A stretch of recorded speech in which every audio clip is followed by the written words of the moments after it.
Buenos días. Luis Ángel Marín de Radio Resultados. Preguntar primeramente, ¿cuál ha sido la respuesta de la población en esta Semana Nacional de Vacunación? Mi pregunta va por el tema de que después del COVID surgieron los llamados antivacunas y hubo mucha desinformación entre la población con llamados incluso a no vacunarse.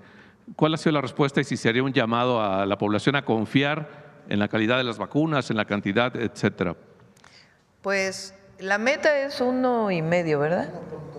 1.8 millones. Y hasta el día de ayer iban casi 600,000, o sea que es un buen número.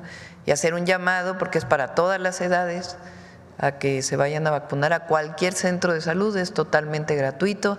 Si no importa su derecho a biencia, en cualquier centro de salud los atienden para poderse vacunar. Pero va bien la campaña y el objetivo pues es cumplir con la meta. De todas maneras no quiere decir que se acaba, sino que es un proceso y de todas maneras pueden ir posteriormente, pero es mejor que vayan ahora porque hay mucho más personal de salud que está destinado especialmente a la vacunación. Gracias, presidenta. Mi siguiente pregunta es sobre el tema de sarampión. Hablaban de los casos que se han dado. En las 2 semanas anteriores hubo vacaciones. Esto a lo mejor ayudó a apaciguar un poco los contagios. Ahora que regresan a clases los estudiantes en México, ¿cómo se puede ayudar a prevenir estos contagios o que puedan haber contagios de sarampión? Si me contestan. Gracias. La mejor manera de prevenir es vacunarse, definitivamente. La otra cosa es reconocer en fase temprana la enfermedad. Afortunadamente, en el caso de sarampión, la mortalidad es muy baja, muy baja. Hemos tenido una sola persona que ha fallecido y, como yo mencioné en otra de las mañaneras, tenía otras enfermedades que le hicieron contraer el sarampión. Entonces, lo más importante, lo que persigue la Semana Nacional de Vacunación es crear más y más conciencia sobre la necesidad de vacunarse, no nada más en esta semana, sino en todo el tiempo. Y algo muy importante es, las vacunas son seguras, no producen reacciones adversas y de tal manera que, como dijo el subsecretario, es la mejor manera de prevenir la enfermedad. Así es que sí pedimos que nos ayuden a diseminar el concepto de que la mejor manera de prevenir es vacunarse para muchas, no nada más para el sarampión, sino para todas las enfermedades que hay vacuna. Yo pongo como ejemplo de que antes de que empezara la vacunación, la sobrevida de la población era alrededor de 30 a 35 años cuando no había vacunas. Para el año 1950 en México, la sobrevida andaba alrededor de los 50 años. Ahora anda mucho más, arriba de 70 años, y se debe en gran parte a la vacunación. Es la mejor medida preventiva. Muchas gracias, doctor. En otro tema, presidenta, preguntarle, ayer se anunció que se llegó a un acuerdo en el Tratado de Aguas con Estados Unidos. ¿Cuáles fueron los términos? Vamos a sacar un comunicado para que se conozca, que en esencia, que se estuvo platicando. Primero se hizo una revisión por parte de las áreas técnicas de cuánta agua hay disponible en las presas, para poderlo conocer. Y después, vamos a decirlo, se entrega la cantidad de agua hasta donde se puede, porque nosotros primero tenemos que garantizar el derecho humano, también el riego agrícola en varias zonas del país. Ayudó que en la parte, pues en Tamaulipas llovió recientemente, eso nos ayudó bastante porque no se va a tener que entregar tanta agua de las presas internacionales hacia Tamaulipas. Y entonces se pactó una entrega de agua dentro de los márgenes posibles y viables, una reunión anual para hacer una revisión. De parte nuestra se les platicó que estamos haciendo pues todo el proceso de riego eficiente en Chihuahua, en Coahuila una parte, en Sonora. Eso nos va a ayudar hacia adelante a disminuir la cantidad de agua que se entrega, o más bien la cantidad de agua que se usa para que pueda cumplirse con el Tratado de 1944. Es importante decir que había, digamos, el Tratado de 1944 establece cuánta agua debe entregar Estados Unidos en el Colorado, en Mexicali, que también va a Tijuana, y cuánta agua se entrega de México del Bravo hacia Texas. Entonces, había una parte de México que no se había entregado desde hace ya varios años, no porque no se quisiera, sino porque había sequía. Entonces, Estados Unidos decía, pues está en falta México porque no nos ha entregado el agua que dice el tratado. Entonces, nosotros ¿qué dijimos? Bueno, pues no se ha entregado porque hay sequía. Entonces hizo el cálculo cuánta agua hay en las presas, cuánto se puede entregar sin que ponga en riesgo a nuestro país. Hablamos con la gobernadora de Chihuahua, con el gobernador de Tamaulipas, con Coahuila. Nuevo León en esta parte no entra porque no es presa internacional el Cuchillo. Entonces todos estuvimos de acuerdo y en ese sentido pues fueron varias semanas de trabajo para poder encontrar pues un esquema que pueda dar el agua a Estados Unidos que debíamos, pero que no nos ponga en riesgo a nosotros. Entonces, lo que se puede y hasta donde se puede, como diría Juárez. Muchas gracias, presidenta. Mi última pregunta. El día de hoy a las… Y también con el gusano barrenador ya se encontró, también ya hay un acuerdo básico que también ayuda mucho. ¿A qué acordaron? Esencialmente, ¿cuáles son los controles que está poniendo México, que ya venían de antes, para que no se introduzca esta plaga hacia Estados Unidos? Que son mecanismos internacionales que están pactados y que pues nosotros ya venimos haciendo, pero que no había la suficiente información. Mi última pregunta, presidenta, y agradecerle su atención. A las 0 horas de hoy arrancaron las campañas electorales en Veracruz, 212 municipios se elegirán el 1 de junio, junto con la elección judicial, por supuesto. ¿Haría algún llamado a la civilidad de las y los candidatos para evitar la polarización entre la población? Previo a la arranque de campañas había muchos ataques pues, en redes sociales de manera anónima contra candidatas y candidatos. ¿Haría algún llamado? Sí, pues la campaña sucia no sirve de nada, de nada. Ya eso está demostrado que cuántos meses no hubo narcopresidente, narcocandidata y no sirvió de nada. Entonces, que sean propositivas las campañas, pues es a presidentes y presidentas municipales. Y no me estoy metiendo en la elección, sino sencillamente decir pues que es importante que se proponga, pues lo que quiere oír la población es propuestas, no cosas negativas. Muchas gracias, presidenta. Muy bien, acá. Buenos días, presidenta. Manuel Galeazzi de Sin Línea y el Político en las Redes. Preguntarle primeramente, ¿en dónde pueden reportar los derechohabientes en dado caso que por esta demora de algunos medicamentos no puedan recibir sus medicamentos, valga la redundancia? Saber más o menos si hay un teléfono de atención, alguna oficina, si nos pueden dar alguna orientación. Tenemos dos mecanismos, bueno, independientemente de los mecanismos que cada institución tiene. Tenemos primero, para los que lo decidan hacer de esa manera, una página de internet que se llama recetacompleta.gov.mx, en la que ponen su receta del sector salud. Si es una receta digital, inclusive del IMSS, les va precargando los medicamentos y ustedes nos notifican cuáles son aquellos que no les entregaron de manera completa.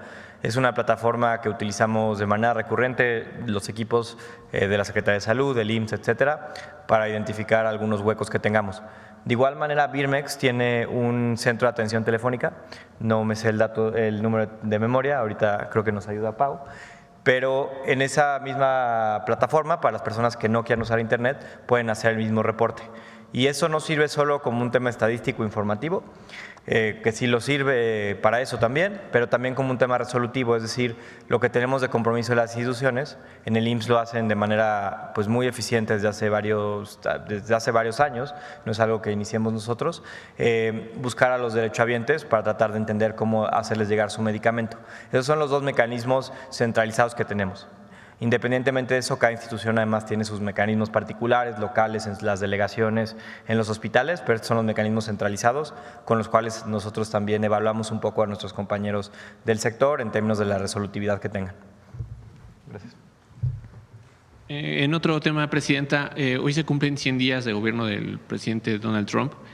Preguntarle de manera general si tuviera puntualizarnos cuáles han sido los mayores retos, cuáles han sido las facilidades para poder negociar con su gobierno y, bueno, ¿cómo vería usted el panorama que, pese a los aranceles, la incertidumbre económica que ha cambiado a nivel mundial, pues las exportaciones mexicanas siguen creciendo? En estos días se mencionaba que creció en más de 9% las exportaciones mexicanas. Entonces, ¿cuál sería su balance? Pues lo he comentado en varias ocasiones, no tendría algo más que comentar. Creo que hemos establecido mecanismos de comunicación con el presidente Trump que nos han ayudado y que nos siguen permitiendo dialogar y comunicarnos con el gobierno de los Estados Unidos, tanto a nivel de presidentes, el presidente Trump y su servidora, como de los secretarios de Estado, particularmente el secretario de Economía con su contraparte, el secretario de Comercio, y ahora también del secretario de Hacienda con el secretario del Tesoro de los Estados Unidos. Y también en otros temas, el secretario de Agricultura hoy tiene una muy buena comunicación con la secretaria de Agricultura. Entonces, como hemos planteado, todavía tenemos pendiente el tema de los vehículos y el acero y el aluminio, pero seguimos en comunicación y esperamos todavía llegar a mejores acuerdos. El secretario de Economía de Estados Unidos mencionaba que posiblemente hoy habría alguna reducción en estos aranceles a la industria automotriz. ¿Tiene Hoy algún parece informe? que anuncian algo. Bueno, no nos adelantemos, ¿no? Porque en realidad la información que tengo viene de los medios de comunicación, no es una información más allá que nos hayan compartido, pero sí entendemos que el día de hoy, o que nos hayan compartido, que podamos comunicar, digamos, ¿no?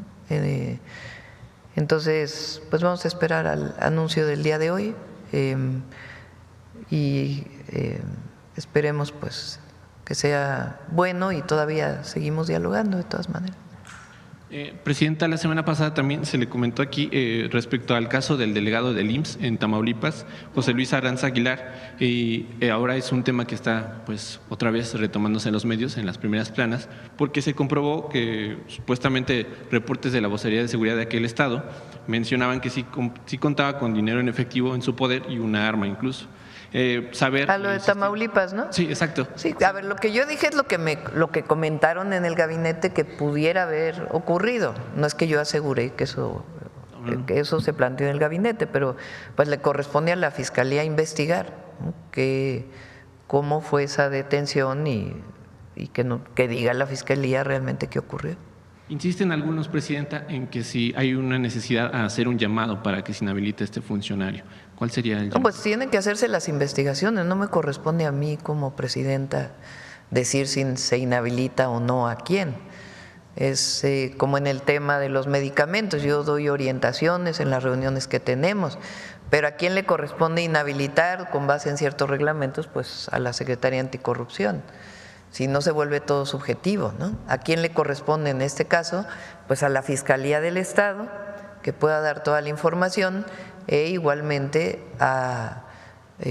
pues a la propia auditoría interna del IMSS, ¿no?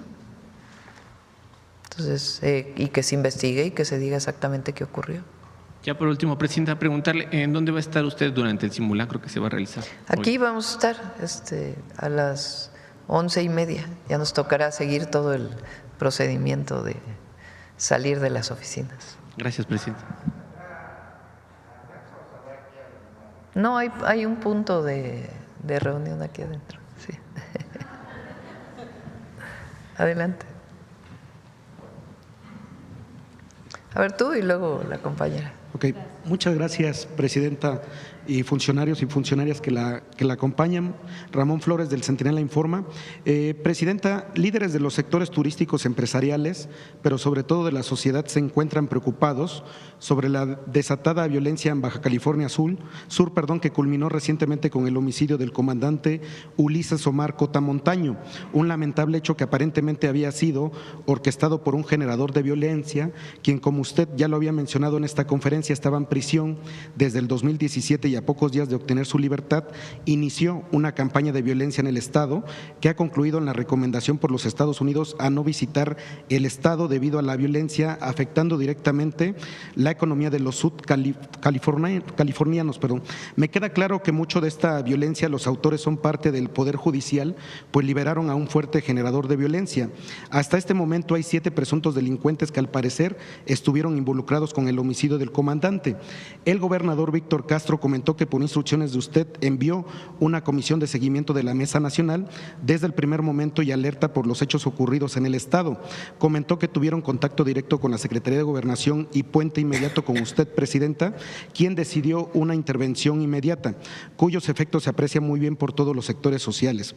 El gobierno del Estado se mantiene en alerta total y no va a confiarse. La situación y las dificultades de estos últimos días les han de servir para salir adelante y darle una sacudida al árbol institucional. Presidenta, ¿cuál es el panorama que le guarda al Estado, a la economía, al turismo, pero sobre todo a la seguridad que tanto lastima a la sociedad sudcaliforniana? Hace 2 días, 3 días, no sé si ya se informó por parte de la Secretaría de Seguridad, hubo detenciones muy relevantes en Baja California Sur que van a ayudar mucho, además de las investigaciones que continúan. Entonces ya hubo detenciones y se está trabajando y pueden ir a visitar Baja California Sur.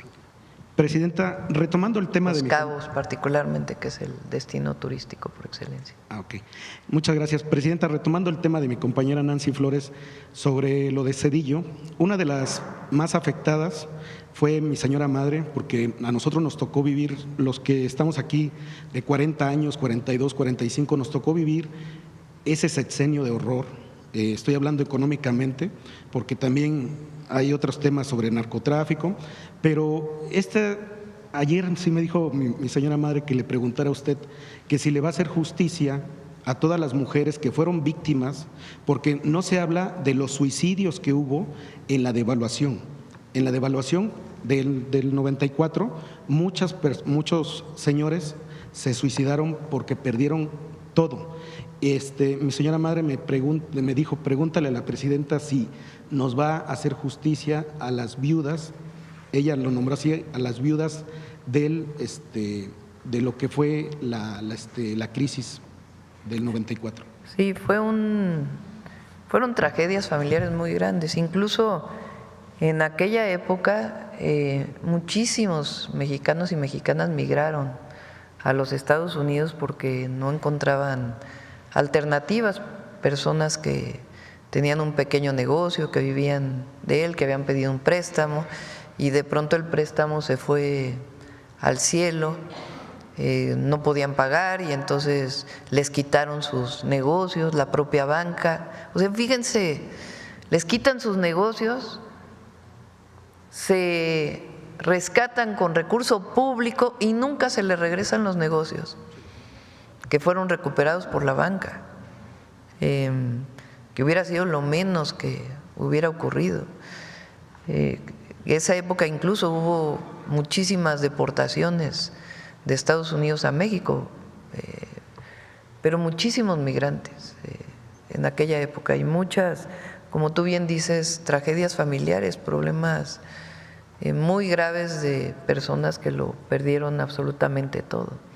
Y en cambio, grandes empresarios, hasta medianos empresarios, que se vieron favorecidos por el FOBAPROA y que gozaban hasta de más de lo que habían perdido. Sí, ese es el problema, además de que fue un mal diseño de rescatar a los de arriba, pues estuvo plagado de corrupción. Y sí, pues podemos ver qué significaría, ¿verdad? Por lo menos hacer un homenaje a todas estas familias. que no tuvieron responsabilidad y que sufrieron tanto. Por eso es importante conocerlo y dar a conocer quiénes se beneficiaron del FOBAPROA. Y ahora que la oposición, que los adversarios, que algunos que ya no tienen a quién, ya no hay voceros. O sea, Claudio X González, ¿dónde está? El Junior, ya, ¿dónde está la candidata del PRIAN? O sea, pues ¿por qué no es la vocera ahorita de la oposición? ¿Dónde está Alito? Bueno, ese sí es vocero, nomás que no le creen muchos. Los diputados del PRIAN, diputadas, y de otros partidos. Ya no tienen voceros, entonces van y buscan a Zedillo. A ver, ¿qué otros expresidentes hay? Peña, no, pues él está muy calladito. Calderón, ese sí anda de vocero en su yate. Fox, que ya la verdad, no, así que le hagan mucho caso, pues tampoco. Salinas, pues menos, ¿no? Pues entonces fueron a buscar a Zedillo, como a ver a quién buscamos que pueda ser vocero de la oposición, pero pues la verdad es que tampoco tiene mucha autoridad moral para decir que además el argumento, que hay autoritarismo. Cuando hay libertad de expresión se puede criticar a la presidenta, no hay nada que tenga que ver con el autoritarismo, todo lo contrario. El pueblo recuperó su dignidad y su participación. ¿Quién sabe si recuperó? Más bien tiene, porque durante muchos años no tuvo participación, por muchas razones. Entonces sí hay que hablar de aquella época, qué fue lo que ocurrió. Muchas gracias, presidenta. Gracias.